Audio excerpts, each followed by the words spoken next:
All right, y'all, back with another paid review. This time, we're reviewing Zamir Reborn on a website I've never seen before. It's called namikami.com.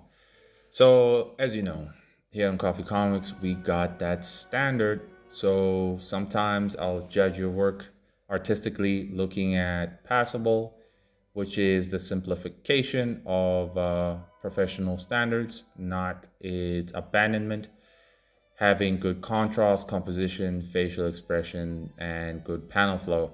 I will say immediately that this manga here has good contrast, pretty decent composition, nice facial expressions, panel flow. It's all right. In terms of the MANAA ingredients, which are the most important outside of artistic value, it is all about in terms of in comparison to works that we've all read before. So we got them four ingredients: familiarity, relatability, hopeful, and inspiring. In terms of familiarity, this chapter gave me vibes close to fairy tale. Um, and I wanted to use another example, but fairy tale was the closest one I could get, right? Relatability, if I was a child, in a way, I feel this manga is more targeted to children, and I hope it is to some extent because the art style very much so is child friendly. I can see this on the kids section of the bookstore. I think children would actually engage with this very well. I think from age 6 to 10, 11, this would be very good for them, you know, though it does have some dark themes to it. It depends how much darker the author wants to go. And yes, there's blood there and there, but if it were to lighten up a little bit, it would be just perfect for kids because I do not see adults or even teenagers reading this because of the art style and the simplicity of it. It's just too simple. And I don't think most adults can relate at the time being. We can relate to some extent because we were young. As young kids stuck in school, we wanted to travel the world. We wanted to, be in control of our lives. And you can relate to that extent. But now as an adult, you can't really relate with a character like that. He does go through a crazy awakening that I suppose you'd find out in the next chapter. But for the time being, I cannot, based on chapter one, say there's enough relatability, enough of a hook to keep an older audience around. In terms of hopeful, well, the character's ambitions starts off, as hopeful, innocent, young, naive type adventure to come. But as I said, it's got some darkness to it. So in terms of hopeful and inspiring ingredients, that's not there. That's not there at all. But anyway, we're gonna jump right into it. So it starts off with a flashback, it seems, where a character is saying he wanted them to suffer. Even now, some part of me still does. But deep down, I want something better. I no longer wish to be controlled by this darkness. Magic isn't for strength alone. So in the beginning, I felt like this was going to be a type of webtoons type series, but not really. It just has the overly simplification of a webtoons product, especially when it comes to the backgrounds, as you can see over there. But everything is actually produced in manga format, which I approve of, which I like, right? So here the character said, I remember him saying those words before that day. So 5 years ago, we see a character holding what is called a magic orb. The magic orbs, the magic everyone uses in every part of our lives. This is what reminded me of fairy tale. We have characters living in this magic world where they use magic for almost everything type thing. If you watch episode 1 of Fairy Tail, that's how we're introduced to the world of it.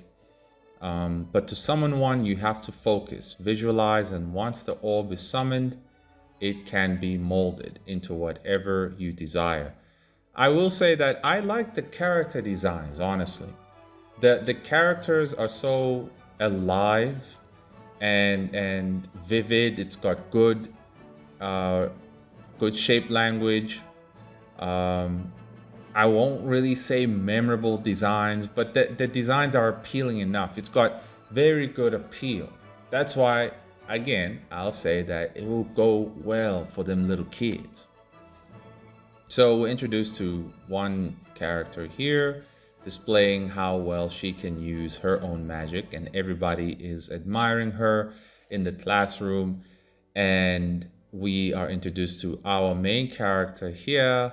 I think he's Adrian, who is a little bit jealous as to like, man, she's so talented. What about me? So it's now after school and they all heading home.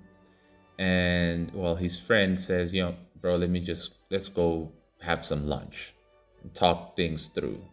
And so they go ahead, have that lunch.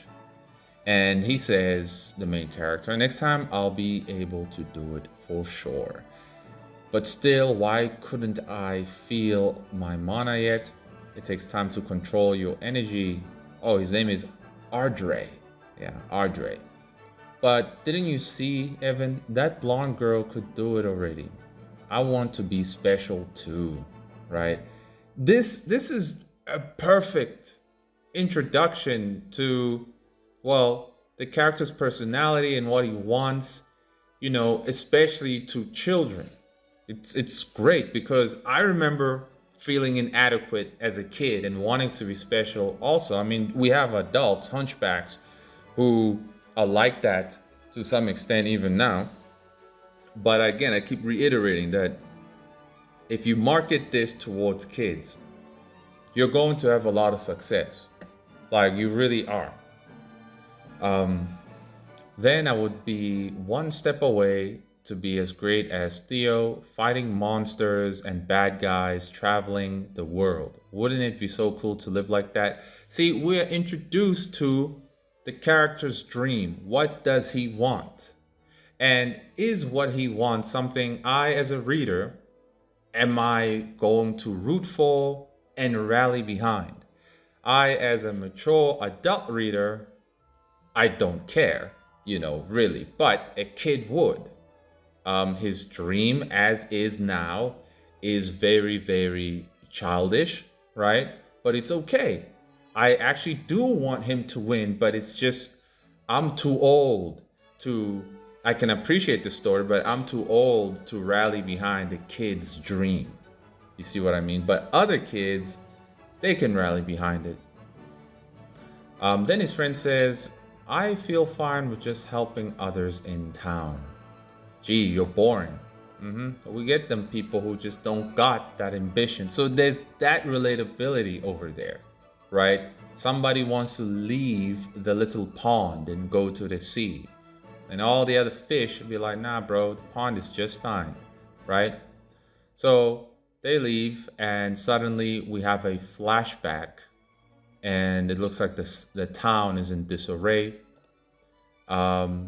I cannot really tell who this was here, but I think it was Audrey himself. It is Audrey himself. And I think it's a flashback or a nightmare. Not sure. He says here, not another move, you fiend. There's a lot. I don't know what's happening. What I could piece together was that what we're seeing here is a future event. After all, we did get the 5 years ago type thing, right?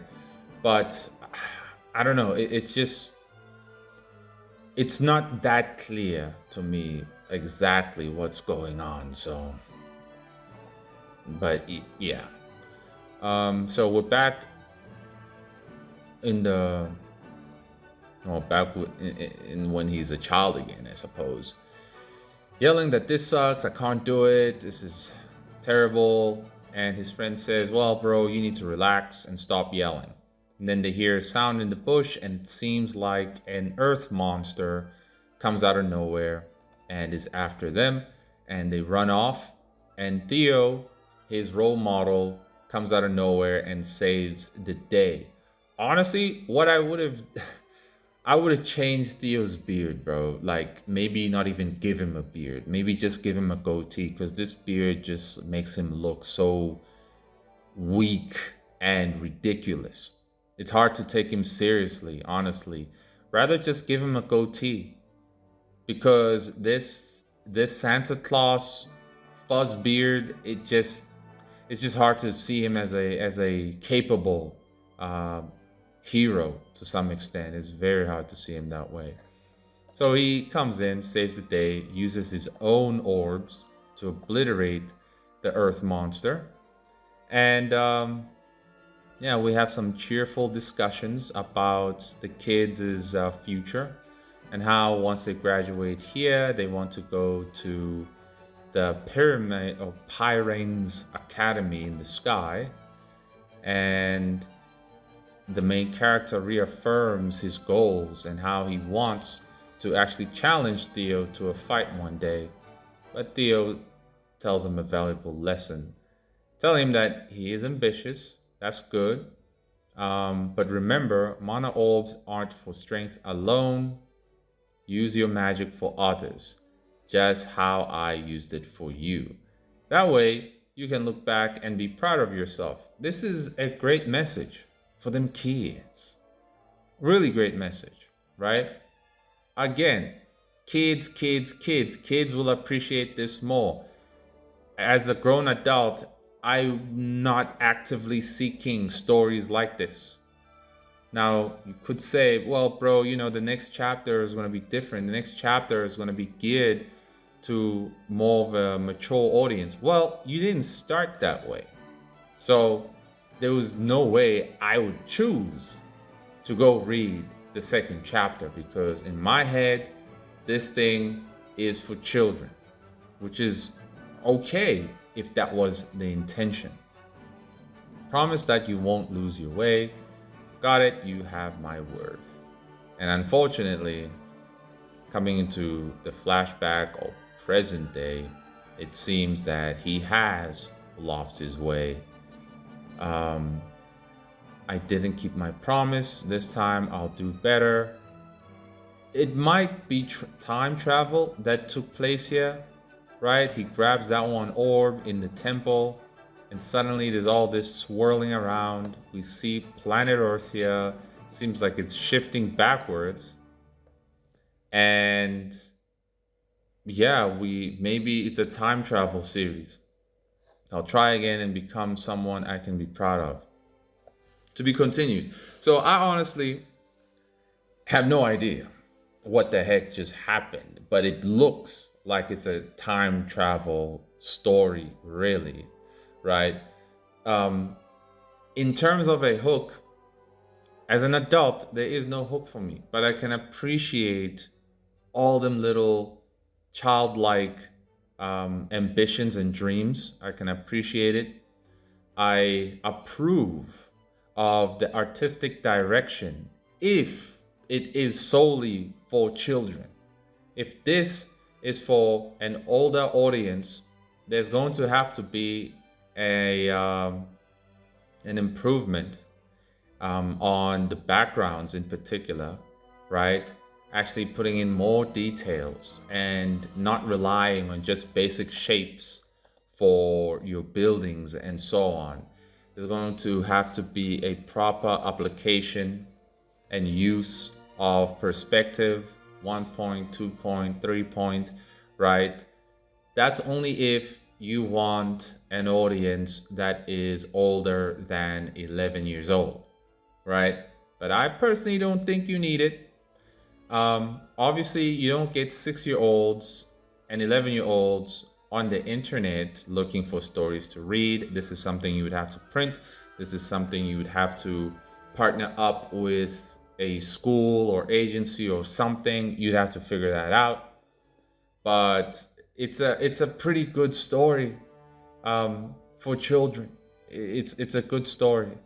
So if indeed the author was trying to market this or sell this to kids, out of the coffee comic standard, I'll give this an 8 out of 10. An 8 out of 10, and it only loses points because it's hard to understand if indeed the main character went back in time. You see, it's very hard to understand that. I have to speculate to a huge degree. The difficulty to make sense of it is bothersome. That's why you lose points. And them kids themselves, well, they don't have a full developed brain where they can speculate many scenarios. So they might drop it because it's like, huh? So I think in the dialogue, you can make the main character say, I'll go back in time to fix myself before that day. You see, making it clear that, okay, yeah, he did go back in time to stop his younger self from doing something that he was not supposed to, type thing. Other than that, yeah, it's a pretty good product. Pretty good product. So that's it for now. Don't forget the coffee competition is still on. Due date is, deadline is August 7th. You have to draw your character and any character from Bloody Hell doing anything that relates to the theme of grief. But that's it for now. Until next time.